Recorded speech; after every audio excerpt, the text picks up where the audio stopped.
So we will start today's class with the story of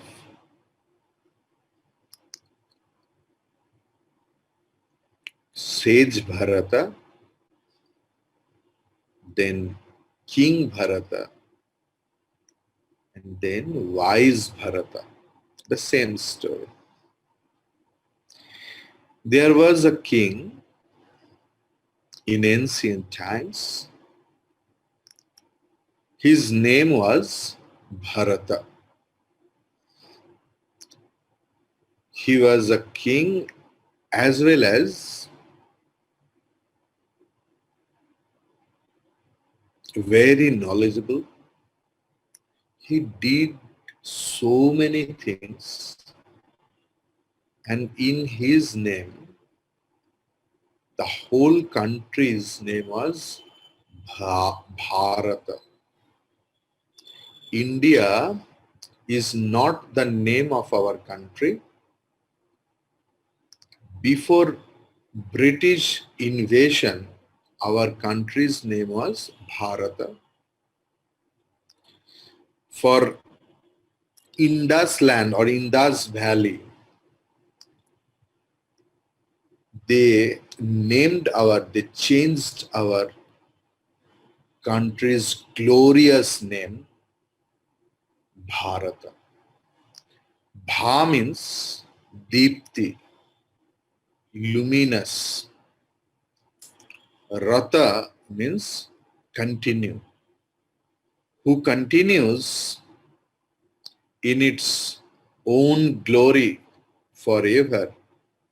That is Bharata. But Britishers changed our name and named it India. So the thing is that King Bharata, when he became old, he renounced his kingdom.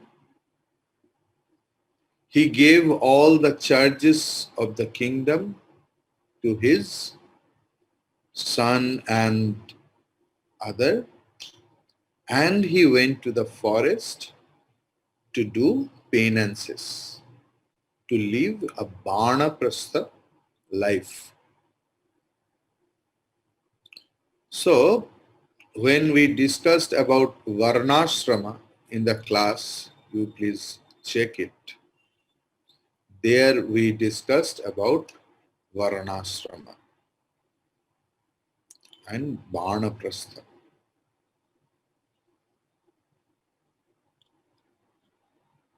He strove to attain the highest and did sadhana day and night, month after month, years after years. And he really became a sage and compassionate sage. Wonderful sage he became. But one day he saw a helpless deer give birth to a very cute young deer, and the mother deer died. And it happened in front of him. So he began to care for the young, tender, cute deer.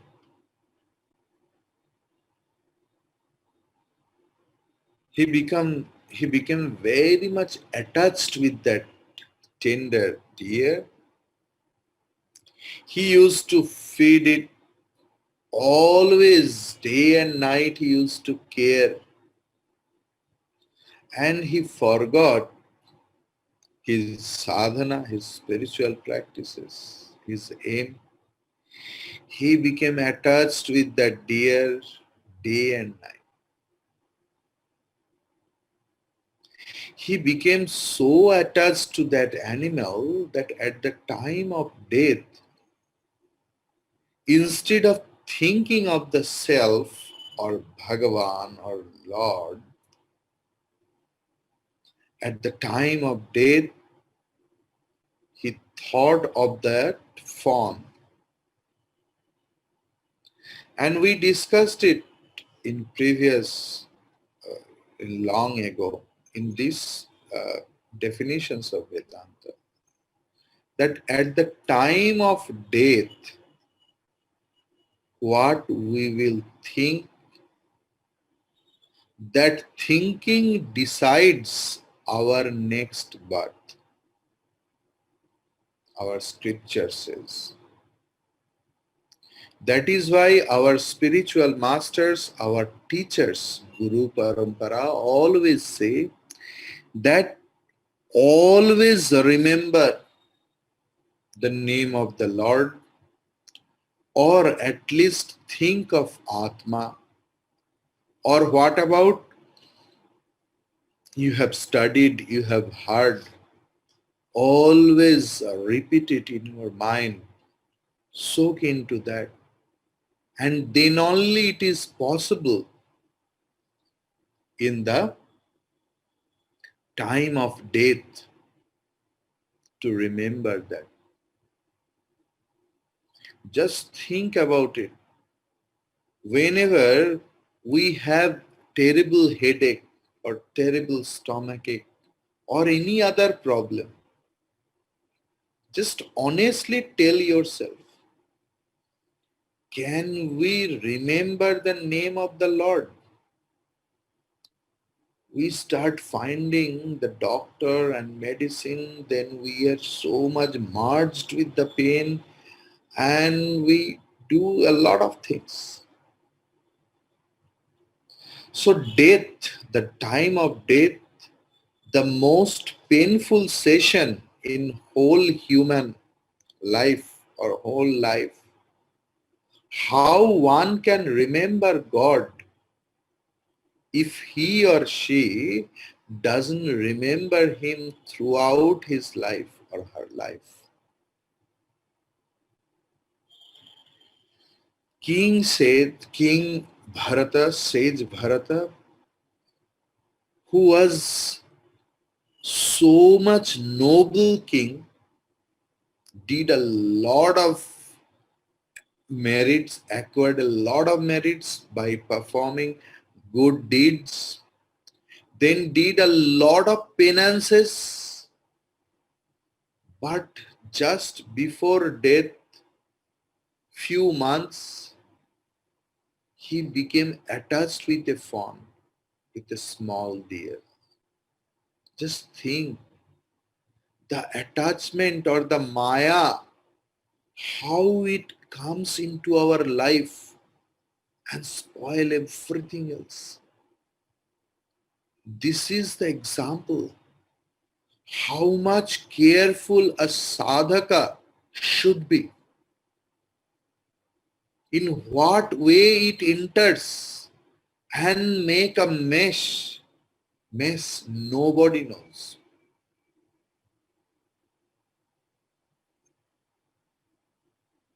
So as a consequence, he had to take birth as a fawn in the next life. But karmas are not lost. It is always stored, sanchita karma. We discussed in previous class.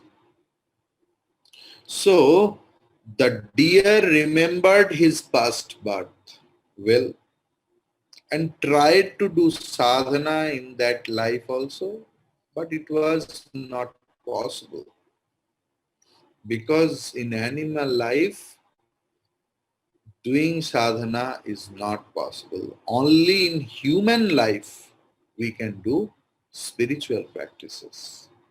Whatever. After some time the fawn died and was born as a Brahmin in a family, well-learned family, where always the scriptural discussion used to happen, always sacrifices, Vedic culture was followed in that family. Here too, the memory of the past remained.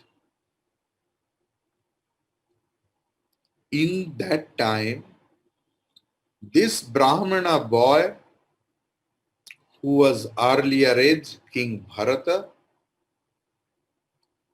attained the highest knowledge. But the body remained until the prarabdha karma remained. So, in this section, we will discuss about prarabdha karma. Prarabdha karma kim iti chet. Prarabdha karma kim iti chet. Idam shariram utpadya. Idam shariram utpadya. Ihaloke evam. Ihaloke evam. Sukha dukkhadi pradam. Sukha dukkhadi pradam. Yat karma tat prarabdham. Yat karma tad prarabdham bhogena nashtam bhavati. Bhogena nashtam bhavati prarabdha karmanam. Prarabdha karmanam bhogat eva kshaya iti. Bhogat eva kshaya iti. So I will chant it the full. Prarabdha karma iti chet idam shariram utpadya ihaloke evam sukha dukkhadi pradam yat karma tat prarabdham bhogena nashtam bhavati prarabdha karmanam bhogadeva kshaya iti. So,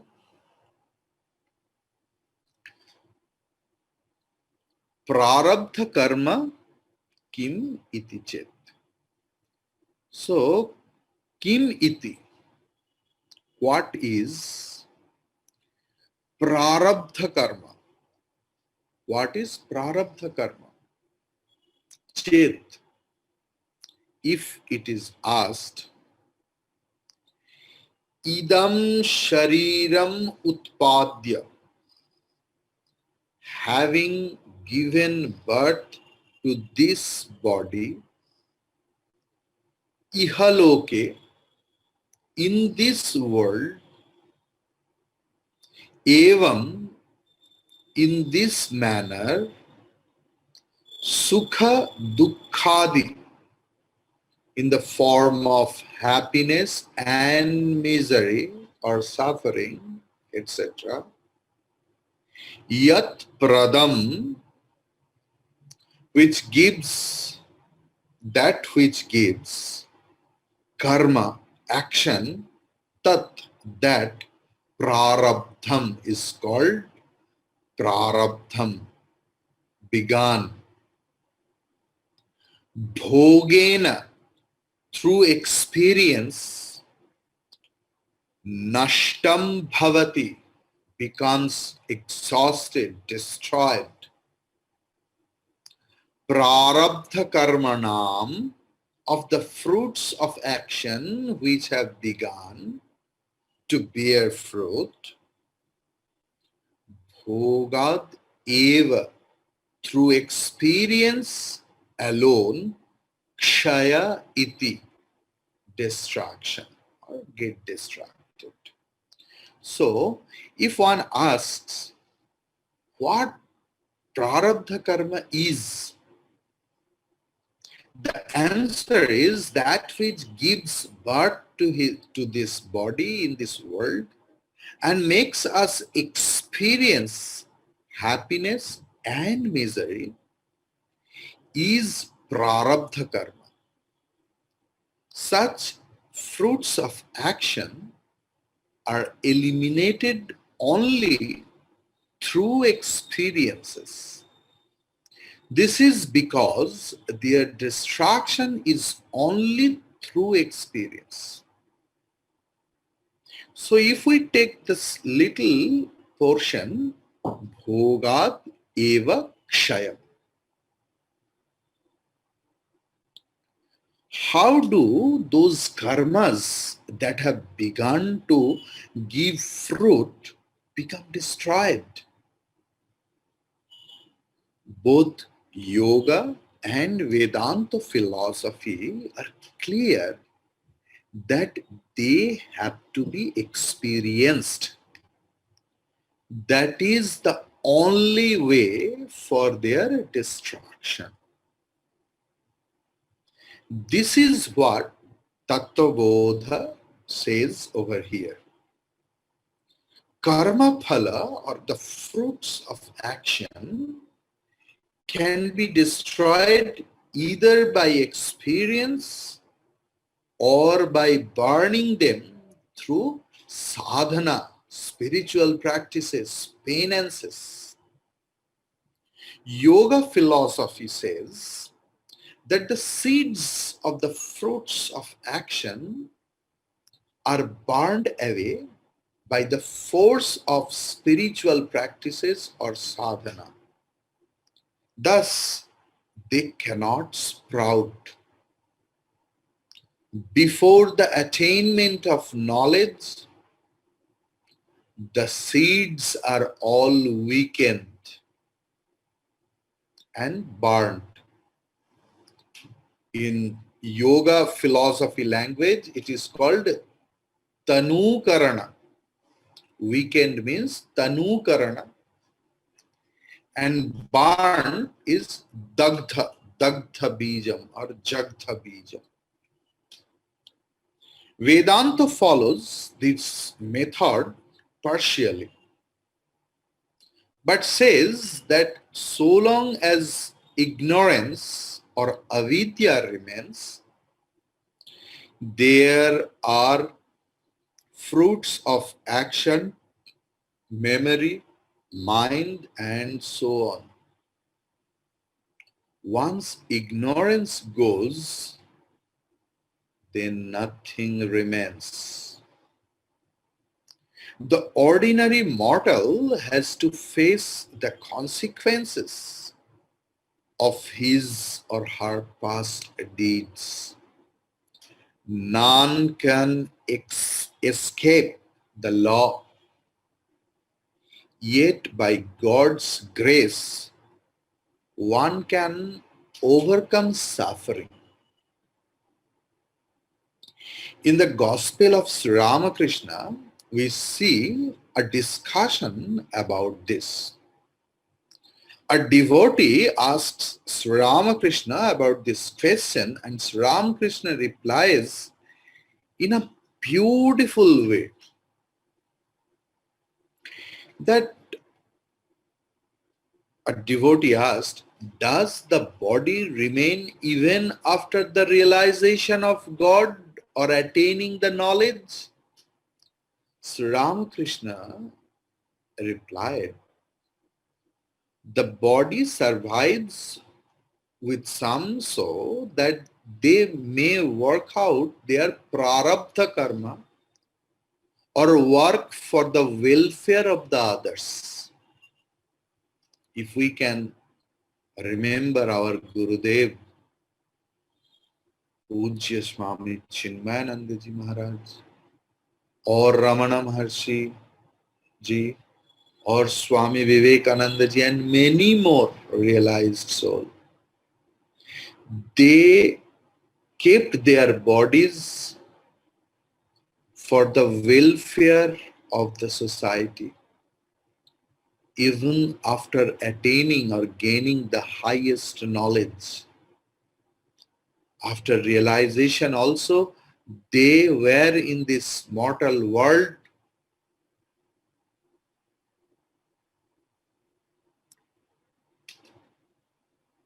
because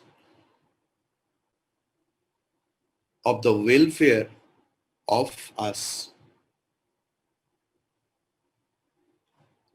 Because of our Pujya Gurudev, we are here. I am getting chance to deliberate what I have acquired throughout my life to you. As in Gurudev's grace, we are here together and share our knowledge. By bathing in the Ganges, Sri Ramakrishna continued, by bathing in the Ganges, a man or woman gets rid of his or her sin and attains liberation. But if he happens to be blind, he doesn't get rid of his blindness.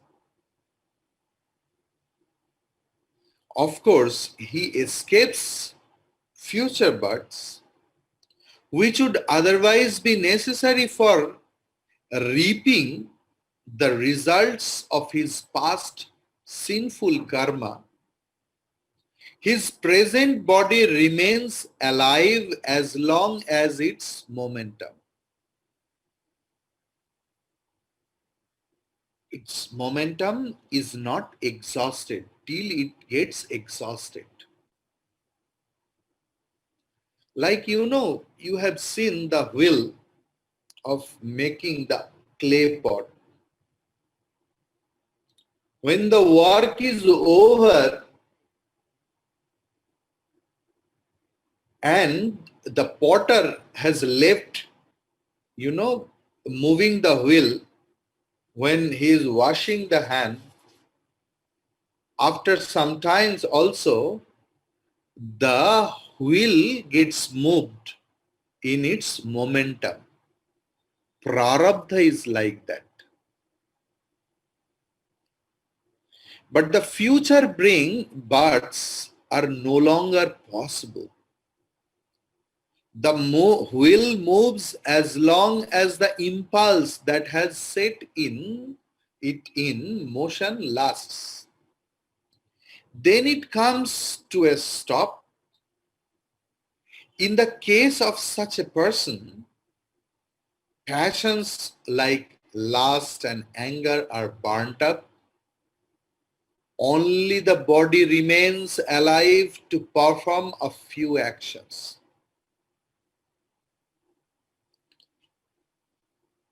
Prarabdha is vichitra.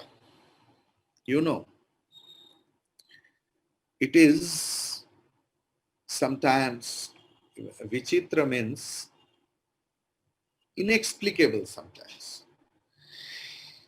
A lot of jnanis have no student. Nobody goes to them. And some jnanis are there who have a lot of students.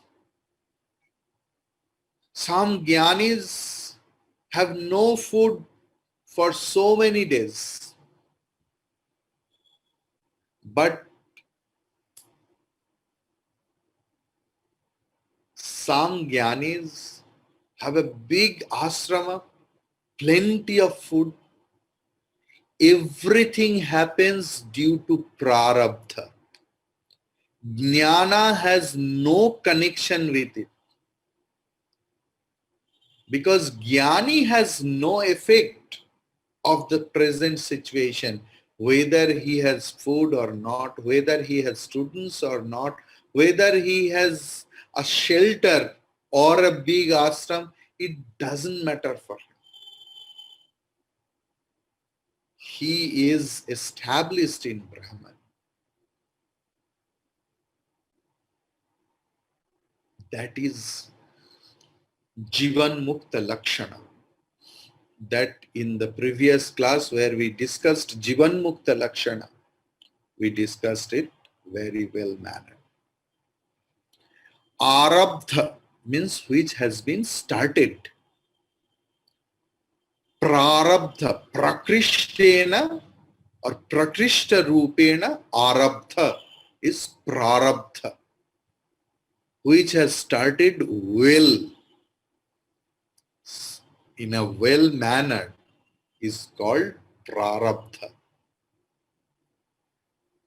From the total capital of karma or sanchita karma, those actions which have fructified to give us the present birth and the experiences in this birth are prarabdha karmas.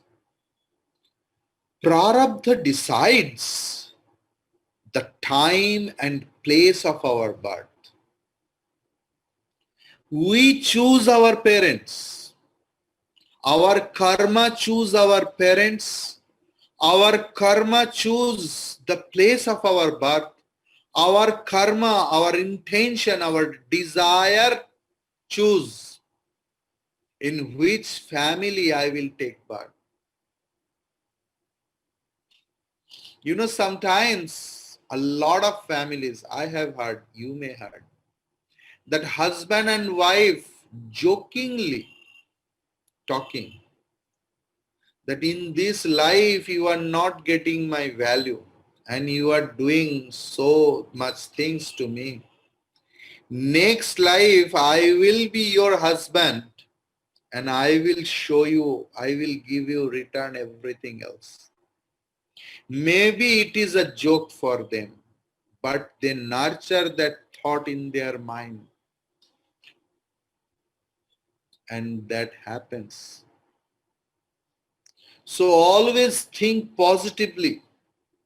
Never think for the next life. Whenever any student or any devotees write something else personally to me, that what will happen in next birth, I strongly write no next birth.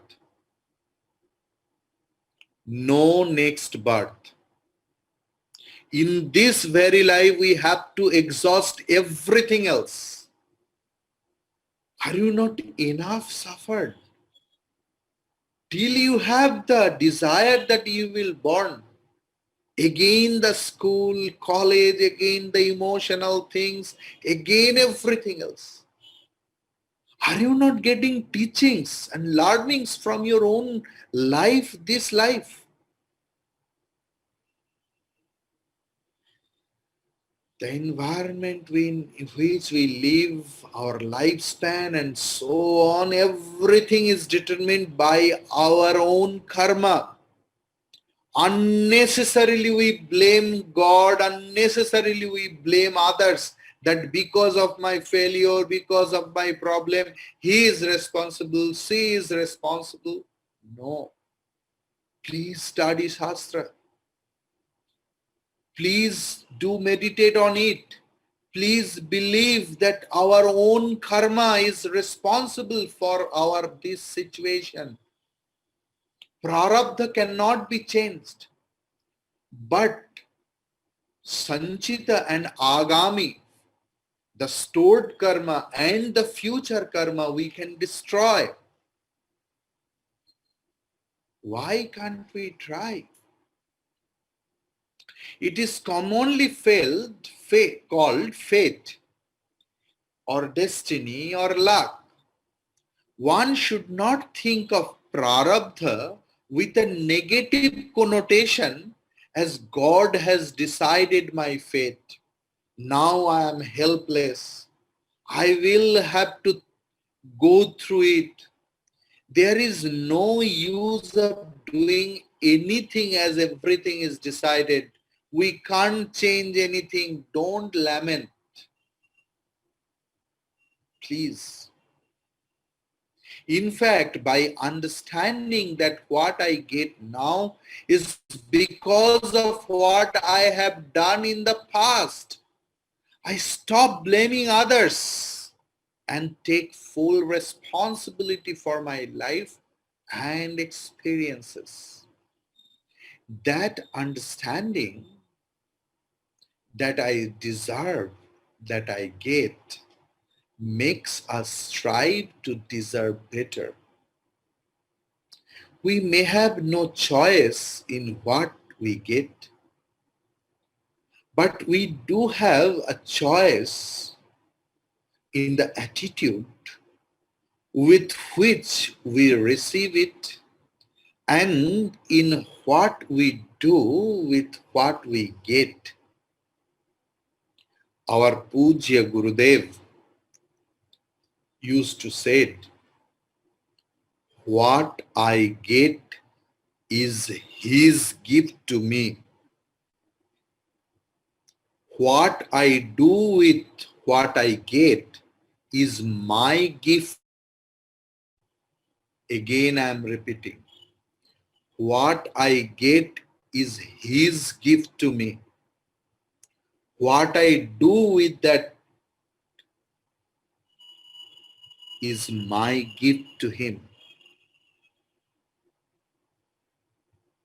A fruit reaches its full maturity and then disintegrates. An arrow that has been shot from the bow hits its target and exhausts its momentum. Once shot cannot be withdrawn halfway.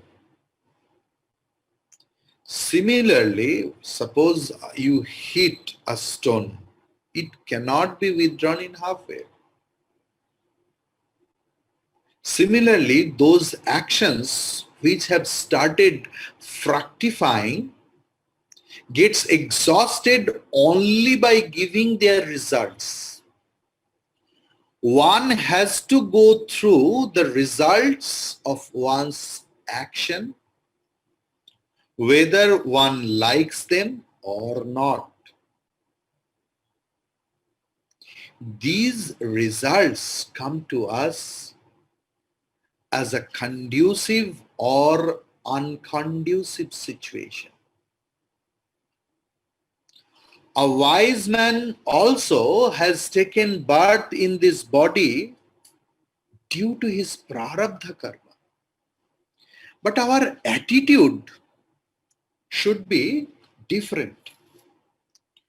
You know, yesterday I read one nice message that I want to share with you. It's a wonderful, I thought maybe you have heard it or read it earlier, but it's very, very effective. Suppose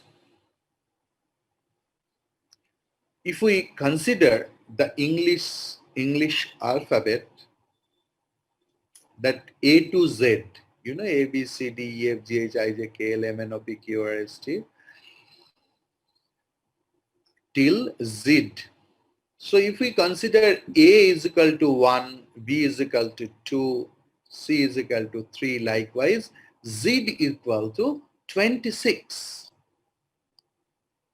So if we are hard worker, if we do hard work, so hard work, HARDWORK.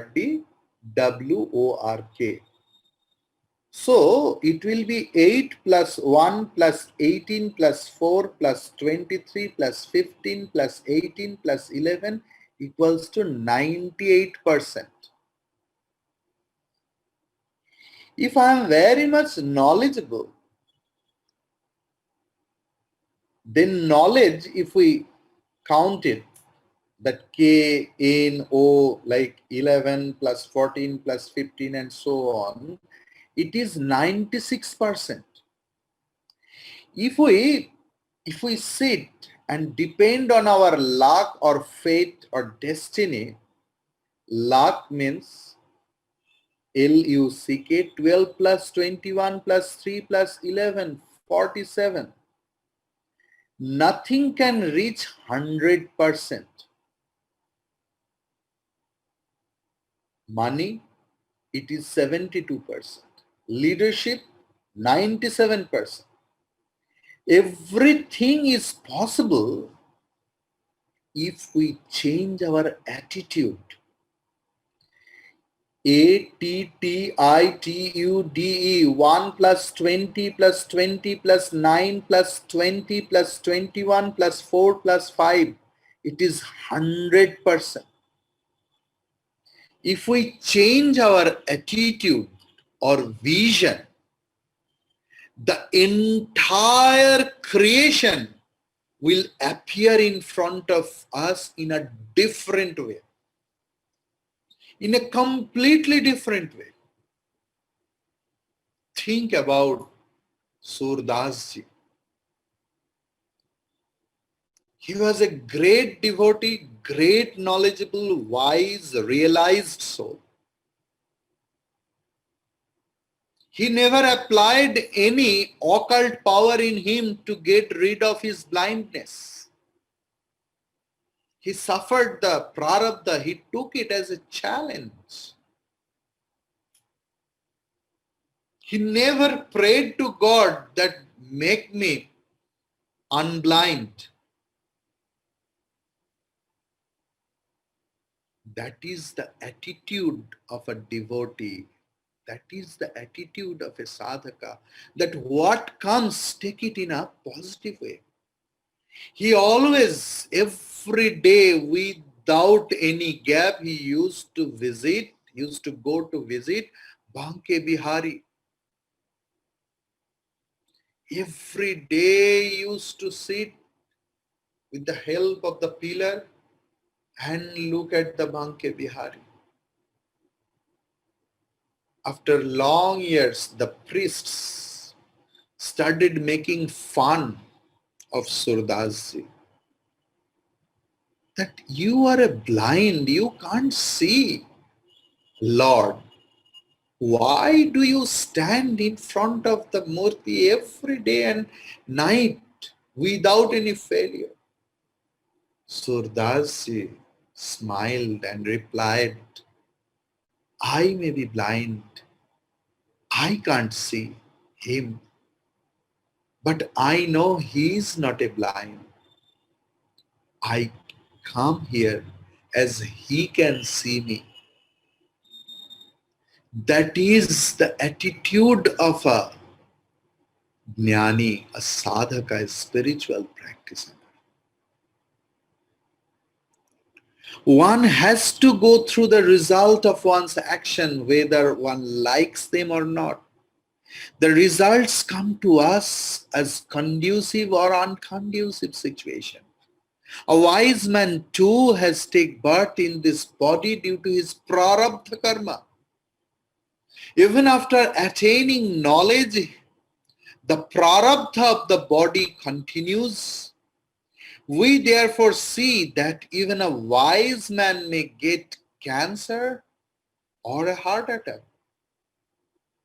Sri Ramakrishna got cancer, severe cancer. Throat cancer, there was a hole. If anyone used to give him the liquid used to come out from here and he used to cry in pain. One day, one of his Vedantic students, when everyone goes, he told, "Sit, Thakur, don't stop your drama. I know you are floating in the ocean of bliss. You can mesmerize the whole world, not to me." And you know what happened? Really, Sri Ramakrishna, as if a very healthy person, told, "Choo, choo, choo, stop. The whole world will know. Don't tell it before my body goes." And he told in a Bengali manner, "Shala dhore feleche." So prarabdha we have to exhaust. But how we are accepting the prarabdha, how we are accepting the challenge, that depends on our knowledge. We therefore see that even a wise man get a cancer. As far as he is concerned, he remains the non-doer and non-enjoyer. But from the standpoint of the ignorant, he also is seen to undergo various conducive and unconducive conditions. From our ignorant standpoint, we see the Jnani is suffering. But from the Jnani's standpoint, he is not suffering. From Jnani's standpoint, he is Brahman alone. The bodies of the ignorant as well as that of the wise man finally get destroyed. But the same world, the same body, from the ignorant standpoint is different, from the Jnani standpoint is different. Jnani has no complaint even under the realm of cyclone of prarabdha. And from the ignorant standpoint, if he is the richest person in the world, if something happened, he is having a full of complaint. That is the difference. We have to be very careful in our spiritual practice. We have to be very careful, very conscious always. We have to prioritize our aim. We should fix one aim in life, not many aims, and among them Vedanta or spiritual practice is one of them. As a mumukshu, as a spiritual practitioner, liberation of from everything else should be our aim. Moksha should be our priority. Hari Om Tat Sat. Om Purnamadah Purnamidam Purnat Purnamudachyate Purnasya Purnamadaya Purnamevavashishyate. Om Shanti Shanti Shanti. Hari Om Shri Gurubhyo Namaha. Hari Om.